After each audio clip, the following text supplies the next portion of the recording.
باقی باتیں تو بعد کی بات ہیں، میں اس بات سے ڈرتا ہوں اپنے رب کا سامنا کیسے کروں گا، اللہ اکبر، کیسے اس کے حضور پیش ہوں گا۔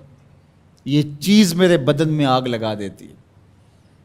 احکم الحاکمین کا دربار ہو تو کیسے اس کے روبرو میں حاضر ہوں گا۔ اور حضرت اقبال 2 قدم آگے بڑھ کے ایک جملہ بولنے لگے، کہتے ہیں لوگ اس بات سے ڈرتے ہیں کہ رب کا سامنا کیسے کریں گے، میں تو اس بات سے ڈرتا ہوں رسول اللہ کا سامنا کیسے کروں گا۔ حضور کا امتی ہو کل قیامت کے دن حضور کا سامنا کیسے کرے گا، بندہ خدا اپنے رب کا سامنا کیسے کرے گا۔ لیکن یہ کرنا پڑے گا، یہ نہیں ہے کہ کوئی فرار کا راستہ تلاش کر لے کہ میں نہیں کرتا، یہ کرنا تو پڑے گا، ہر صورت میں کرنا پڑے گا۔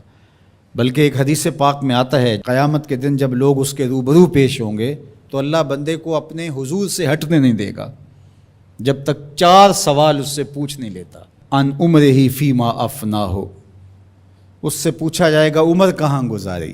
دوسرا سوال جو اس سے کیا جائے گا ان جسد ہی فیما ابلا ہو، بتا اپنے جسم کو کن کاموں میں لگایا، تجھے پھریرا بدن دیا تھا، اٹھتی جوانی تھی، عنفوان شباب تھا، چمکتی آنکھیں تھی، روشن چہرہ تھا، تجھے سنتے کان بولتی زبان بخشی، چوڑی چھاتی عطا کی، نرگسی آنکھیں تھی، کشادہ پیشانی تھی، قدِ رانا بخشا گیا۔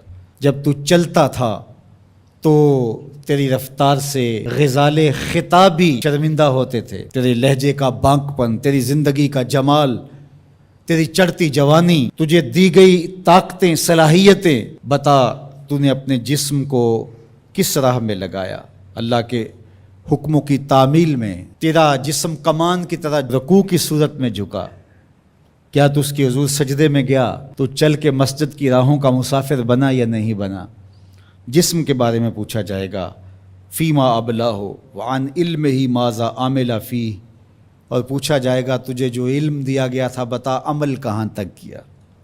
صرف تقریریں ہی تو نہیں کی، لوگوں کو سمجھاتا رہا اور خود کورے کا کورا رہا، لوگوں کو عمل کی دعوت دیتا رہا اور اپنا من گندا اور میلا ہی رہا، لوگوں کو تلقین کرتا رہا لیکن خود اس پر عمل پیرا ہوا یا نہ ہوا۔ چوتھا سوال جو بندے سے کیا جائے گا وَعَن مَالِهِ مِنْ أَيْنَ اكْتَسَبَهُ وَفِيمَا أَنْفَقَهُ، بتا مال کمایا کیسے اور یہ بھی بتا مال خرچ کہاں کیا۔ مال کے بارے میں 2 سوال ہوں گے، کمایا کہاں اور خرچ کہاں کیا۔ تو اللہ جل شانہ کا سامنا تو کرنا پڑے گا اور ایک وقت آنا ہے کہ تو اپنے رب سے ملاقات کرنی ہے۔ ارشاد فرمایا کہ اذا احب عبدی لقائی احببت لقاءہ وَإِذَا كَرِهَ لِقَائِي كَرِهْتُ لِقَاءَهُ، جب میرا بندہ مجھ سے ملنے کی چاہت رکھتا ہے تو میں بھی اس سے ملنے کی چاہت رکھتا ہوں۔ پھر وہ ملاقات تو پھر زندگی کی آرزو ہے کہ میں اس کے حضور جاؤں، لیکن اچھے اعمال کا ذخیرہ ہوگا تو پھر ملنے کی آرزویں ہوں گی۔ گناہوں کا بوجھ ہو تو پھر ملنے کی تمنائیں نہیں ہوتی۔ جو اشتہاری ہوتے ہیں وہ تو شہر سے گریز کر کے پردے میں گزرتے ہیں، تھانے کے آگے سے کیسے گزریں گے۔ جن کے ذمہ جرم کوئی نہیں ہوتا تو ان کو کوئی پرواہ نہیں ہوتی ہے، اللہ کی پکڑ سے کوئی بچ تو نہیں پائے گا۔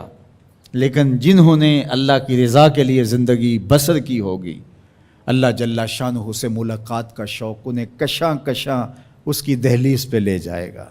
تو کہا یا ایھا الانسان انک کادح الی ربک کدحا فملاقی، تو اس سے ملاقات تو کرنے والا ہی ہے، کرے گا تو صحیح، لیکن ملاقات کی کیفیت کیا ہوگی، حالت کیا ہوگی، صورت کیا ہوگی، اب یہ تیرے اعمال کے مطابق تجھے پتہ چلے گا کہ تو کہاں کھڑا ہے۔ تو اپنی مختصر زندگی کو مالک کی راہوں پہ ڈال دیں۔ یہ زندگی ایک بار ہی ملی ہے، دوبارہ نہیں ملنی۔ یہ اس وقت ڈاٹا پچھتاوا ہوگا، لوگ کہیں گے یا اللہ ایک بار بھیج دے بس، اب تو آنکھوں سے سب کچھ دیکھ لیا، دوبارہ تو سر سجدے سے نہیں اٹھائیں گے۔